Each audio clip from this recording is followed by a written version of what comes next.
지금까지 우리가 마태복음 살펴보는데 5장에서 7장까지 주로 가르침에 대한 얘기가 나왔고, 오늘은 이제 이적과 능력이 많이 나옵니다. 오늘 보니까 1절부터 4절까지 보니까 나병 환자가 있고, 그 다음에 5절부터 13절까지 보면 백부장의 하인이 중풍병에 걸렸던, 그래서 이제 나음받게 되는 것, 그리고 14절 15절에 베드로의 장모, 베드로 사도의 장모가 열병 가운데 있다 고침받는 것, 그리고 저물 때 16절 귀신 들린 자들이 많이 오고, 또 우리 병든 자들을 고치셨다.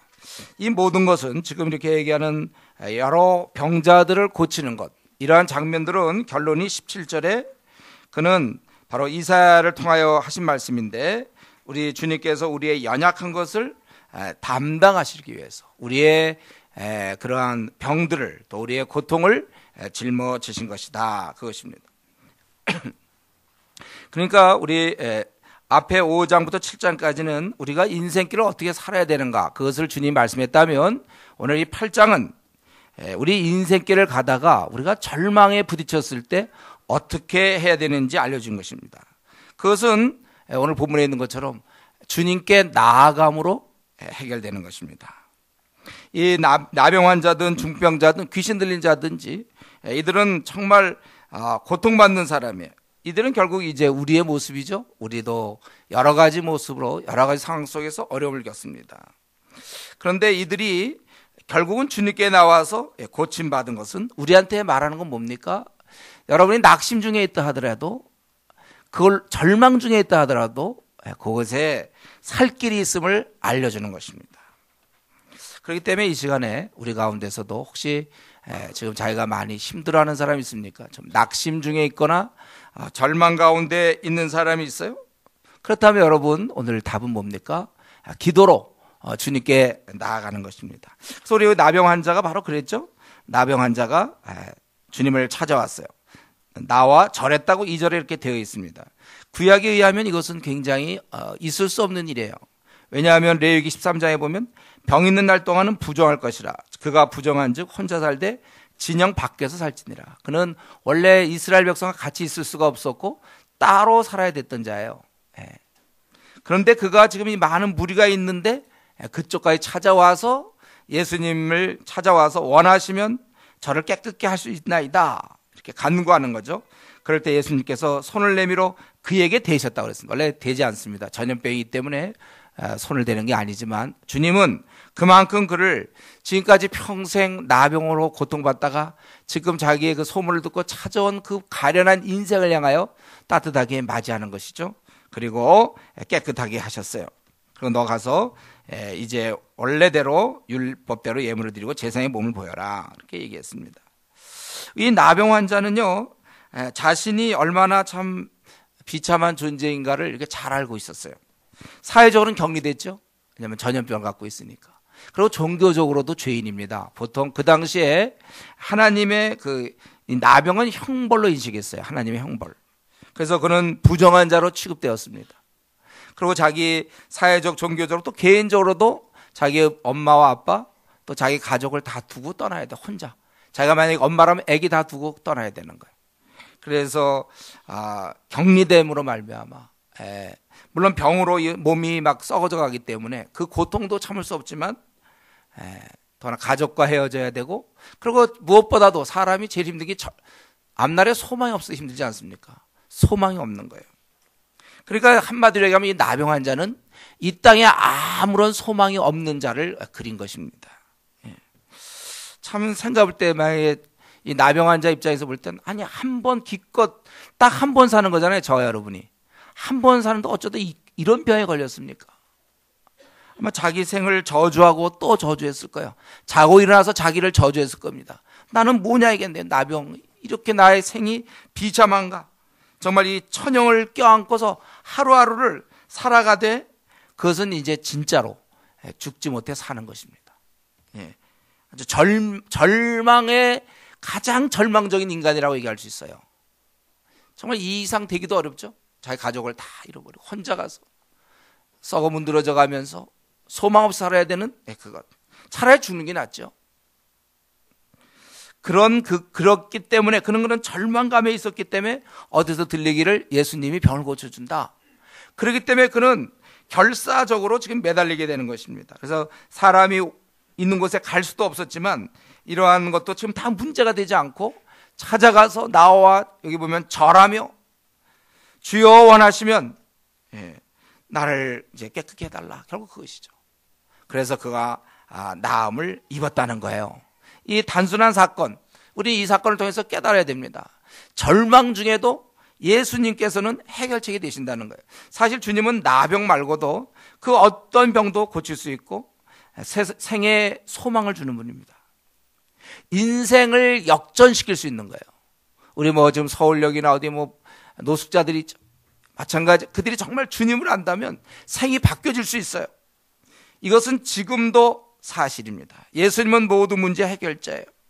누구든지 주님께 나오면 어려움에서 해결되고 회복되는 것입니다. 그렇기 때문에 우리 중에 나름대로 좀 고통스러운 사람이 있습니까? 어려운 문제를 안고 있는 사람이 있어요? 몇 년 동안 풀리지 않는 문제를 갖고 있는 사람이 있습니까? 그분께 나아가면 되는 겁니다. 어차피 이 땅을 살아가는 동안에 문제는 늘 있기 마련이에요. 그때마다 우리는 주님께 간구하면 되는 겁니다. 여기에 끝. 여기까지가 사실 오늘 설교의 핵심. 끝. 끝나면 좋겠죠? 네. 그런데 문제는 이걸 이렇게 얘기는 이거 한두 번 들었습니까, 여러분들이? 우리가 문제가 있을 때 주님께 나가면 된다. 네. 그런데 문제는 사람들이 많이 힘들어도 이상하게 주님께 나가지 않아요. 그거는 왜 그런지 모르겠어요. 제가 목회하면서 이 비밀입니다. 제가 목회하면서 그 사람이 그렇게 힘들어하는 걸 내가 보는데도 이상하게 주님께 안 나가. 이해할 수가 없어요. 근데 이게 현실이며 사실입니다. 그러니까 본인은 힘들게 살아가는 거예요. 모르겠어요. 지금 자신이 힘들다 하면서 그냥 그거는 엄살인가 봐요. 그러니까 힘들다고 그러는데도 그렇게 기도 안 하고 지내는 거 보면 살만하니까 그러는 거 아닌가 그런 생각도 들어요. 우리에게 있어서 사실 우리가 사는 날 동안 원래 이 삶 자체가 수고와 애씀이고 우리 살다가 뭐 있습니까? 그냥 돈이나 벌고 좀 인정받는 거, 그러다 늙고 병들어 죽는 것, 그리고 사는 날 동안 이런 문제 저런 문제 이렇게 찾아오는데 왜 하나님께 매달리지 않는지 모르겠어요. 우리에게 어떠한 결혼 문제가 있고 또 취직 문제가 있고 가족의 문제, 앞날의 문제, 자기의 어떤 성격의 문제, 신앙의 문제, 어쨌든 자기 현재 삶에 대해서 별로 만족함이 없는데 이런 많은 문제를 갖고 있는데 이상하게 하나님께 나가지 않는다는 거예요. 여러분, 우리는 그렇게 하면 안 되고 뜻을 정하여 매일 하나님께 나가야 됩니다. 이것이 우리가 살 수 있는 유일한 길이에요. 그렇기 때문에 이 시간 우리에게 필요한 것은 초라함입니다. 내 삶이 초라하다고 느껴져야 돼요. 돈을 벌든 사회에서 지위가 있든 내 삶 자체가 원래 초라해요. 그리고 내 삶 자체가 진짜 하나님 앞에서 비참하다, 이것을 깊이 느끼는 거예요. 그래야 우리가 주님께 나가는 것입니다. 이런 면에서 세상에서 잘 되는 게 꼭 축복이 아닙니다. 시험에 딱딱 붙는 거 그게 꼭 축복이 아니에요. 왜냐하면 차라리 힘들더라도 주님께 매달릴 수 있다면 그것이 더 큰 축복이 될 수 있다는 것입니다. 우리의 무능력을 인정하고 자신의 이런 비참함, 절망을 해야, 그래야 우리가 주님께 나가는 거예요. 그래서 오히려 이것이 더 큰 은혜가 되는 것입니다. 그래서 여기 오늘 본문에 이 나병 환자이기 때문에 아마 그 당시에 많은 사람이 있었지만 나병 환자는 자신의 삶에 대해 절망을 했고 낙심을 했고 그래서 주님께 나아갈 수 있었던 거예요. 그러니까 우리가 오늘 이 본문을 통해서 우리가 하나님께 기도하면 문제가 해결되는구나. 우리가 그걸 깨달으면 돼요. 그래서 정말 기도하면 되는 거예요. 근데 목사님, 저는 기도 많이 했는데요. 근데 왜 지금까지 응답이 없습니까? 저는 그래서 낙심합니다. 더욱 낙심이 됩니다. 기도해도 응답도 없고요. 벌써 내가 몇 년째 기도했는데 응답도 없고.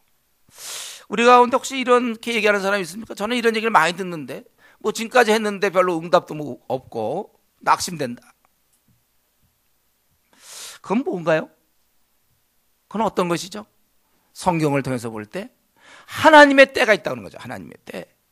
가장 적절한 때 하나님께서 허락하시는 거예요.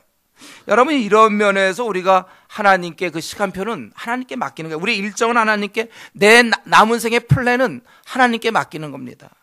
비록 당장 이루어지지 않는다고 우리가 낙심할 것이 아니라 우리는 계속 기도해야 돼요. 반드시 응답이 있고 우리의 절망적 상황을 우리는 벗어나게 되는 것입니다. 누가복음 18장 1절에 예수께서 그들에게 항상 기도하고 낙심하지 말아야 할 것을 얘기했다고 그랬어요. 우리가 기도하다가 낙심이 제일 문제예요. 선은행하다가도 낙심 때문에 문제죠. 뭐 주님의 일 좀 해보려다도 낙심되면 그만두게 되는 거예요. 낙심이 참 무서워요. 선교사님들도 선교 일하다가 낙심돼서 돌아오는 사람도 있어요. 낙심 무서운 겁니다. 우리 주님께서는 항상 기도하고 낙심하지 말아라. 그러면서 그 계속 이어지기를 7절에, 누가복음 18장 7절에 하물며 하나님께서 그 밤낮 부르짖는 택하신 자들의 원한을 풀어주지 않겠느냐. 여러분, 우리가 정말 이렇게 밤낮 부르짖었나요? 여기 본문에 보면 밤낮 부르짖, 그 정도로 강한 그 간절함이 있어야 돼요. 그들에게 내가 오래 참겠느냐? 8절에 내가 너에게 이르노니 속히 그 원한을 풀어주시리라. 네, 분명히 성경은 약속했습니다. 속히 풀어주겠다고 얘기했어요. 그러나 인자가 올 때 세상에서 믿음을 보겠느냐 하시니라. 과연 그러한 믿음을 갖고 응답이 지금 안 이루어져도 하나님의 때 가장 좋을 때 이루어주시는 거니까 나는 그걸 믿습니다. 나의 플랜은 있어요. 나의 계획은 있습니다. 이때쯤 돼야 되는데 안 돼. 그래도 믿는 거야. 우리는 주께서 가장 자비하신 분이시오, 가장 선하신 분이시기 때문에 이루어주실 것이다. 가장 좋은 때 이루어주신 것이다. 나는 그걸 몰라. 그렇기 때문에 우리는 오직 기도하는 것입니다. 그러므로 오히려 우리는 응답에 대해서 의심할 것이 아니라 내가 진짜로 주님께 매달렸는가를 우리는 점검해 봐야 돼요. 오늘 나병 환자가 보여주는 것, 이거 정말 전심으로, 이때 나병 환자가 생각해 보세요. 어디서 왔는지 모르지만 거기서 그 오는 동안에 그 수많은 사람들의 그런 눈초리와 눈총을 받아가면서 힘들게 어떻게 찾아와서, 주님 찾아와서, 그리고 그가 간구하는 것처럼 나는 정말 전심으로 주님께 간구했는가. 오늘까지 내가 이 기도의 응답을 받지 못한다면 내가 응답의 문제가 아니라 어쩌면 나아감의 문제일 수 있다는 거예요. 내가 그냥 적당히 기도한 거 아닙니까? 기도하다가 되면 되고 안 되면 안 되지 뭐. 그래도 기도는 해야 되니까. 그리고 마음이 별로 이렇게 들어줄 것 같지도 않은데 그냥 기도는 해야 되니까 그냥 기도는 좀 해요. 그러나 정말 주님께서 들어주신다, 선한 목자가 내 기도 들어주신다 생각하고 전심으로 간구했느냐, 그것입니다. 이거 해결 안 되면요, 난 너무 비참합니다. 하나님, 나에게 이 문제를 해결해 주십시오. 정말로 마음속에 비참함과 좀 이 안타까움을 가지고 매달렸냐, 그 말이에요. 그냥 이 문제 그냥 속상하니까 그때 잠깐 했다가 또 그냥 지내고, 누가 보더라도 전심전력 하나님께 매달렸는가. 우리 주님의 말씀에서 밤낮 부르짖는 택하신 자들의 원함, 이 우리의 이런 것들, 주님 나를 살려주십시오. 내 생이 이러다가 너무 초라하게 되겠습니다. 나를 붙잡아 주십시오. 집안에 문제가 있습니까? 남편의 문제가 있나요? 아내의 문제가 있습니까? 자식의 문제가 있어요? 앞날의 문제가 있고, 결혼의 문제가 있고, 직장의 문제가 있습니까? 하나님, 나 이 문제 해결 안 되면 나 주님의 일 할 수 없습니다. 하나님, 나 이 문제 해결 안 되면 난 너무 내 생이 비참해집니다. 나를 도와주십시오. 여러분, 풀 수 없는 문제, 직장에서 답답한 문제, 하나님께 밀고 나가야 되는 거예요. 응답 받을 때까지 계속 기도해야 되는 것입니다. 그런데 우리는 이제 경험상 알죠? 이렇게 기도할 땐 놀라운 일이 하나 벌어져요. 무엇입니까? 이상하게 아직 응답을 받지 못했는데도 불구하고 기도하는 순간 그 기다림의 시간에 깊은 평안이 찾아온다는 거예요. 이건 참 신비죠.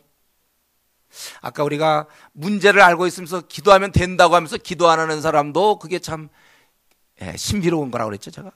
이것도 참 신비로워요. 분명히 응답이 없는데 기도하는 동안은 이상하게 응답받은 것처럼 마음에 깊은 평안과 확신과 기쁨이 생기는 것. 든든하단 말이죠. 그래서 이 절망적 상황에서 비록 응답은 없지만 이미 자기는 빠져나오고 있는 거예요. 그러니까 우리가 항상 기뻐할 수 있는 거죠. 만약 우리가 응답 받아야만 기뻐한다면 우리는 띄엄띄엄 기뻐하라 이렇게 되게 성경에. 너희들은 띄엄띄엄 기뻐해라. 왜냐면 응답받은 기뻐했다가 또 무대에 부딪히면 또 슬펐다가 또 응답받은 기뻐하게. 그게 아니라 항상 기뻐할 수 있는 것은 비록 응답 못 받아도 믿음의 눈으로 바라보게 되고, 이상하게 신비예요. 신비. 이건 기도하는 사람들이 얻는 거죠. 신비한 부분이에요. 기도하는 중에 깊은 확신과 평안과 든든함이 생긴다니까요. 그래서 우리 얼굴이 펴지는 거예요. 근심 걱정이 사라지는 겁니다. 이것이 바로 우리의 시금석이에요. 바로미터라는 거죠. 표준. 우리가 이 어려울 때 기도함으로 당장 기도 응답이 없어도 이미 우리는 그 응답받은 자가 누리는 그런 삶을 누릴 수 있다는 것입니다. 그래서 여러분, 우리는 기도해야 되는 거예요. 하나님 앞에 어려울 때, 근심 걱정 있을 때 기도해야 되는 겁니다. 근데 목사님, 어느 정도를 기도해야 되나요? 30분이나요? 아니, 우리 교회에서 뭐 1시간 한다니까 그러면 1시간인가요? 그 매일 기도해야 됩니까? 뭐 아침 저녁으로 해야 됩니까? 기도원은 가야 되나요? 이번 5월 10일이 마침 노는 날인데, 그러면 기도원에 그날 하루 종일 가라는 뜻입니까? 목사님, 기도는 얼마나 해야 되나요? 여러분, 이거의 답은요, 저한테 물으면 안 돼요. 여러분이 하시는 거예요. 내 기도를 어느 정도 해야 되는가?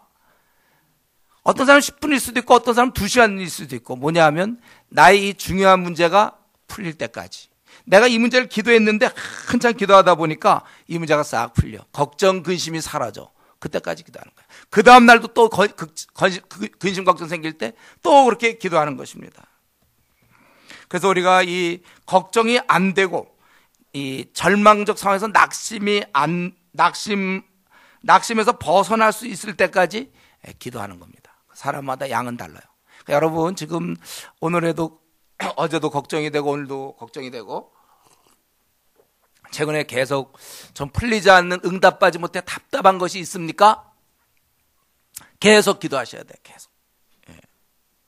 그리고 또한 내 안에 지금 어쨌든 기쁨이 사라졌다면, 그 이유는 모르겠는데 만족함이 나에게 없다면, 사는 게 좀 시시해졌다면, 삶의 목표가 희미해졌다면, 그저 고작 요 정도인가? 뭐 어쩔 수 없다 이런 얘기 하지 마세요.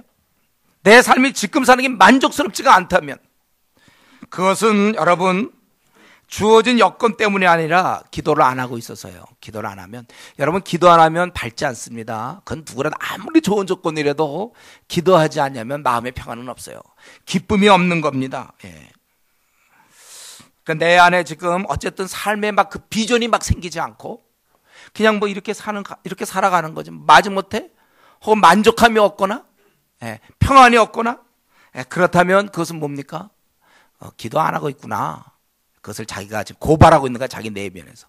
야, 아무개야, 너 지금 기도 안 하고 있다. 그러니까 너 평안이 없지. 기쁨이 없고 비전이 없어지는 거야. 원래 그냥 그렇게 살지. 너 지금 만족스럽지도 않은데 타협하고 사는 거 아니냐? 여러분, 우리가 사실은 이것은 기도를 안 하는 거예요. 주님께 매달리지 않고 자기가 이제 해결하려고. 그래서 자기 현재 삶이 별로 만족스럽지 않은데 이제 내일도 출근하고 또 내일도 학교 가고 또 내일도 뭘 하는 거예요. 만족하지 못하면서. 직장에서, 가정에서, 또 뭐 교회에서, 학교에서 만족하지 못하면서도 하루하루를 보낼 것이 아니라, 내가 이 문제가 정말 나는 아내 때문에 너무 힘듭니다. 나는 남편 때문에 힘듭니다. 나는 자식 때문에 힘듭니다. 나는 직장 때문에 힘듭니다. 학교 때문에 힘듭니다. 기도하세요, 여러분들.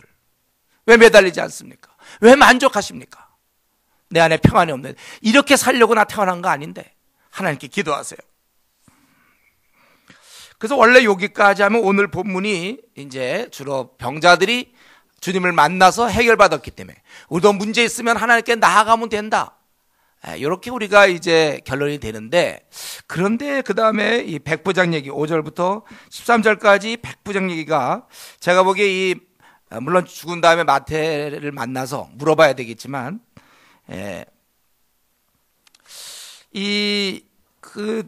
그 다음에 그 백부장 얘기를 여기다 이렇게 집어넣은 것은, 여러 사건 중에 이렇게 순서를 정해서 집어넣은 것은 제가 생각하기에는 여기서 아주 귀한 뜻이 있다고 생각합니다. 우리가 그러니까 주님께서 모든 것을 해결해 주신다고 믿고 간구하는 그런 믿음도 중요하지만, 왜냐하면 지금 워낙 많은 사람들이 안 하니까. 그러니까 여러분, 하는 것만 해도 너무 귀한 거예요. 제가 안 하는 사람이 너무 많아요. 힘들다고 해서 힘들다는 얘기는 다 하지만 기도로 나가는 건 그건 한 여기서 막 부산만큼 먼 거리일지도 몰라요.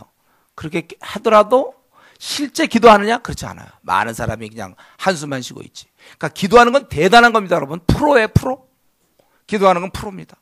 근데 거기까지 가는 것도 귀하지만 우리 주님께서는 우리가 더 하기를 원해요. 우리가 원하시는 건, 주님이 원하는 건 10절에 예수께서 들으시고 놀랍게 여겨 다른 자에게 이르시되 내가 진실로 너에게 이르니 이스라엘 중 아무에게서도 이만한 믿음, 지금 얘기하는 이만한 믿음에 우리가 도달하기를 원하는 겁니다. 그러니까 우리가 자기가 원하는 대로 살면서 문제가 생기면 그때마다 주님께 나아가서 문제를 해결하는 거, 뭐 그것도 사실은 좀 귀한 것이죠. 그러나 우리가 주님을 바라볼 때 단지 내 문제만을 해결해 주는 분이 아니라 더 나아가서 내 생 전부를 이끌어 주시는 분으로, 나의 주인이라는 사실, 이게 우리의 삶에 더 중요한 거예요. 우리가 인생길을 갈 때 그냥 가다가 힘들면 기도해서 해결하고 이것도 물론 귀해요. 그러나 내 삶 전체가 주의 손안에 달려있음을 믿고 주님께 순종하겠다는 것, 이게 더 귀한 믿음이라는 거예요.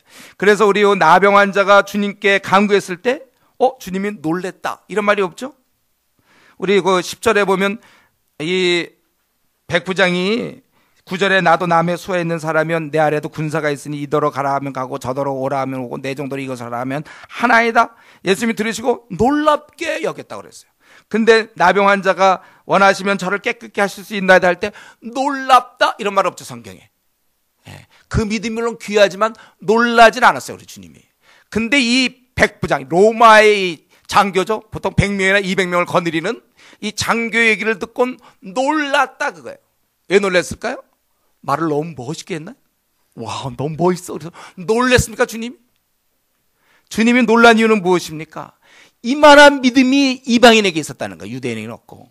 그렇게 기회가 주어진 유대인들은 없고, 이 백부장의 입에서 놀랍게도 이게 바로 우리 하나님이 원하시는 천국 백성들이 가져야 되는 태도지 않습니까? 주님의 뜻대로 내가 살겠습니다. 이 단순한 말, 말씀대로 행하겠습니다. 얼마나 많은 사람들이 말씀은 알지만 자기가 원하는 대로 행합니까? 이거 지금 계속 이 주제가 반복되고 있는데, 그러니까 이 미지근한 사람, 뻔히 이렇게 살아야 주님이 기뻐할 거 아는데 내 안에서는 이상하게 다른 힘이 나를 붙잡아. 그래서 나를 미지근하게 순종하지 않게 하는데, 바로 이 백부장의 말 속에서 놀랍게도 이만한 믿음이 나타났다는 거예요. 그래서 11절 12절에 얘기하기를 동서로부터 많은 사람이 이르러 아브라함과 이삭과 야곱과 함께 천국에 앉으려니와 그 나라 본 자손들은 바깥 어두운 데 쫓겨나 거기서 울며 이리를 갈게 되리라. 그들에게 많은 기회가 있었지만 그들은 형식적으로 믿었고, 알고 보니 그럴 사람이 아닌 사람들 가운데 이만한 믿음을 갖고 있는 사람들, 즉 말씀에 순종하여 사는 사람들이 있다는 것입니다. 그러니까 이런 면에 있어서 잘 생각해보세요. 우리가 주님이 우리에게 원하시는 건, 나병 환자가 몸이 낫다, 그래서 건강한 몸이 돼가지고 그래서 이전에 놀던 친구들 함께 실컷 놀았다, 이렇게, 물론 본문에 그렇게 기록 안 됐고, 제가 생각에 나병 환자가 나중에 주님을 잘 따랐겠지만, 예를 들어서 말이죠, 몸이 낫는 바람에 그동안 친구들과 헤어져서 못 놀았는데 나가서 이제 만세다, 그리고 막 즐겁게 놀았다. 그게 무슨 의미가 있습니까? 그때만 이 나병 환자가 그냥 고침만 받았다면 무슨 의미가 있어요? 뭐 딴 사람들은 원래 처음부터 멀쩡한데 기껏해야 멀쩡해지는 게 그게 삶의 목표입니까? 우리가 그게 응답받는다고 해서 그게 무슨 의미가 있냔 말이에요. 결혼 주님 결혼하게 해주십시오. 그래서 그랬더니 이제 둘이 잘 죽이 맞아갖고 실컷 놀았다. 그동안은 혼자 그래도 결혼 때문에 교회 나왔는데 형제도 나오고 자매도 열심히 둘이서 기도에다가 이제 결혼이 이루어지니까 둘이 그래서 그다음부터는 교회도 안 나오고 실컷 잘 놀더라. 그럼 무슨 결혼에 무슨 의미가 있습니까? 대학만 들어가게 해주시면 하고 대학을 들어갔더니 이제 대학생 됐다고 실컷 놀았더라. 그 기도에서 응답받는 거, 그거보다 더 중요한 것은 주님을 끝까지 섬기는 거예요. 주님의 말씀 따라 섬기는 거예요. 주님을 나의 주님으로, 진실로 주님으로 모시느냐. 그래서 우리가 기도할 때 주님, 이 말이 무슨 말이에요? 주인님, 내 뜻대로 살지 않겠으며 주의 뜻대로 살겠습니다. 주님, 그러잖아요. 우리가 이렇게만 고백할 수 있다면, 예수님을 나의 주인으로. 근데 이 백부장이 어디서 이런 걸 배워왔는지 말이죠. 자기의 그 경험담을 얘기하면서 나도 남의 수하에 있는 사람이요 내 아래 군사가 있으니 이더러 가라 하면 가고 저더러 오면 하라 하면 오고 내 정도로 이것을 하라 하면 하야 돼. 요즘 군대는 안 그러죠. 요즘 군대는 하나도 뭐 덤비기도 하고 막 그러지만 그 당시에 로마 이 백부장한테 덤볐다면 바로 죽는 거야. 하라 그러면 네 하고 하는 거죠. 뭐 생각해보고 좀 시간이 필요합니다 뭐 이런 거 없어요. 딴짓하는 거 없습니다. 이걸 철저히 알았다는 건 제 경험상 그런 것처럼 예수님은 나의 그런 주인이 되시는 거예요. 그래서 병뿐만 아니라 모든 것을 다 통치하시는 분. 그분은 나를 다스리고 계시는 거고 나는 그분의 한갓 종에 불과하다. 이런 믿음을 가진 자가 천국의 백성인 것입니다. 여러분, 내 앞날, 내 삶, 앞으로 펼쳐질 내 모든 삶, 그거 다 주님의 손에 달려 있어요. 우리는 단지 그분이 하라는 대로 할 뿐이에요. 그래서 우리가 어려운 문제 부딪혔을 때 기도할 것이요. 그것이 또 되거나 안 되거나, 물론 우리가 그것을 간구함으로 이루어지지만 우리는 근본적으로 그것이 되고 안 되고보다 주님의 뜻대로 내가 행하느냐 행하지 않느냐, 내가 가고 있는 길이 주님이 원하시는 길이냐, 그럼 우리는 그 길을 갈 수 있다는 것입니다. 내 뜻대로 나를 움직이지 아니하고 주님의 뜻대로 나를 움직이는 동기부여가 아니고 그분의 뜻이 더 중요한 거예요. 동기부여가 안 될지라도 그분의 뜻대로 나는 따르겠다. 여기 좀 종들이 꼭 동기부여돼야 주인님 말씀 듣습니까? 야, 너 장작 패와. 가기 싫은데. 그럼 어떡하죠? 동기부여가 안 되는데 그러다가 얻어맞는 거, 장작으로 얻어맞는 거야, 그럴 땐. 우리가 이 신앙생활 할 때 내가 종됨을 깨달아야 돼요. 그분이 원하시는 대로, 내가 원하는 대로 살지 않는 것. 이것을 우리 성경에서 얘기하는 귀한 신앙으로 이만한 믿음인 것입니다. 우리 모두가 이 백부장의 신앙을 가져야 되는 것입니다. 사실 우리가 주님께 굴복하면 진정으로 우리는 복된 삶을 누릴 수 있어요. 그리고 생이 굉장히 만족스럽습니다. 정말 정말 귀한 축복이에요. 여러분, 한 번뿐인 인생 있잖아요. 분명히 그것은 성공한 겁니다. 우리 인생의 성공은 주님의 뜻에 순종하면 되는 거예요. 이거 뻔해 이거. 근데 문제는 이게 잘 안 된다는 거죠. 뻔한데 내가 그 순종만 하면 내 삶은 참 귀한 건데 이상하게 말을 잘 안 듣고, 그래서 미지근한 신자가 되는 거예요. 뻔히 그거 이렇게 순종하고 철저히 따르면 되는데 이상하게 잘 순종이 안 돼요. 담에색 이유가 잘 안 돼요. 저 같은 경우도 그러니까 제가 생각해 보니까 제가 대학 2학년 때 주님께 돌아가지 않았습니까? 모태 신앙으로 있다가 그때 내가 헤맬 때 이렇게 하면 안 된다는 걸 알면서도 그 어떤 힘이 나를 붙잡아요. 그래서 나는 이상하게 미지근하게 그냥 주일 11시 예배는 나가지만 나는 주님을 위해 살 마음이 애당초 나한테 없었어요. 그래서 그때 이제 2학년 때 그때 내가 바뀌고서 그러고 나서 내가 주님을 섬기게 된 거고, 저는 그때부터 행복한 거고, 그때부터 저는 언제든지 주님 오셔도 된다고 생각해요. 지금까지 제가 살아오면서 주님 언제든지 오십시오. 저는 주님 기다립니다. 지금까지 30년 이상 이렇게 계속되는 거예요. 주님 오십시오. 괜찮습니다. 제가 거기에 가장 중요한 시금석이라고 그랬죠. 지금 자신에게 물어볼 때 주님 오늘 오십시오. 요거에 아멘 이렇게 되면요, 여러분 지금 제대로 사는 거고, 지금 주님 오시면 안 된다는 사람들 고쳐야 되는 것이죠.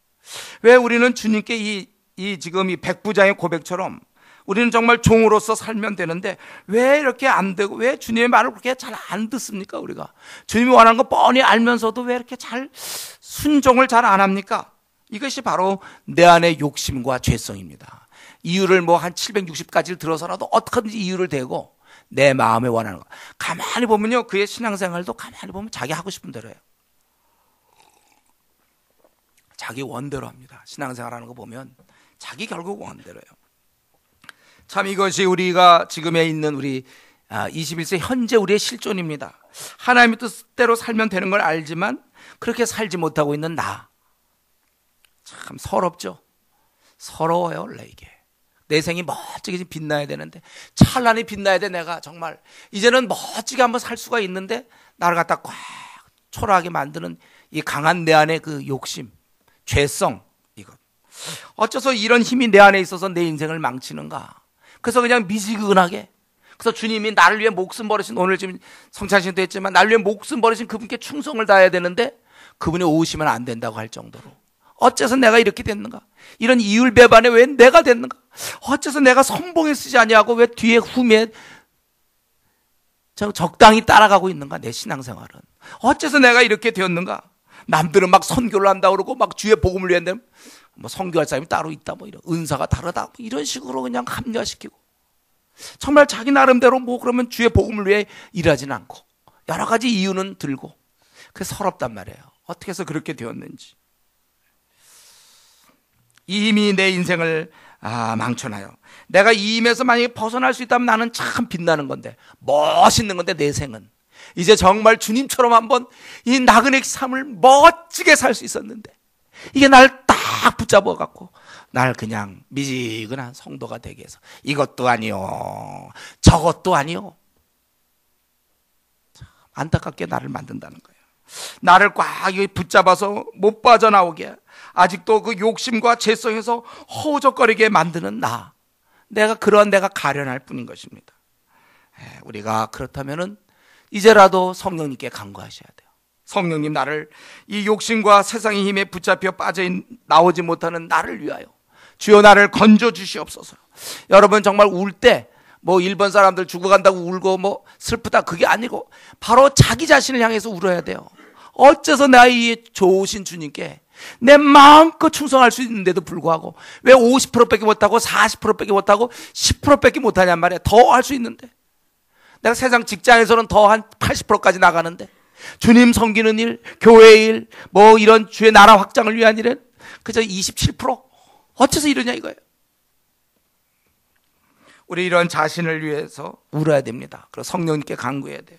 주님, 그리고 우리 주 형제 자매들에게 기도로 부탁해야 됩니다. 나는 더 이상 이렇게 미지근한 삶을 살기 원치 않는데, 나는 계속 미지근으로 가고 있는데 이건 내 원하는 바가 아니라 악한 자가 원하는 거고 죄성이 원하는 거고 욕심이 원하는 거니 나를 위해 기도해달라, 나를 하여금 이게 벗어나게 해달라. 여러분 기도하셔야 돼요.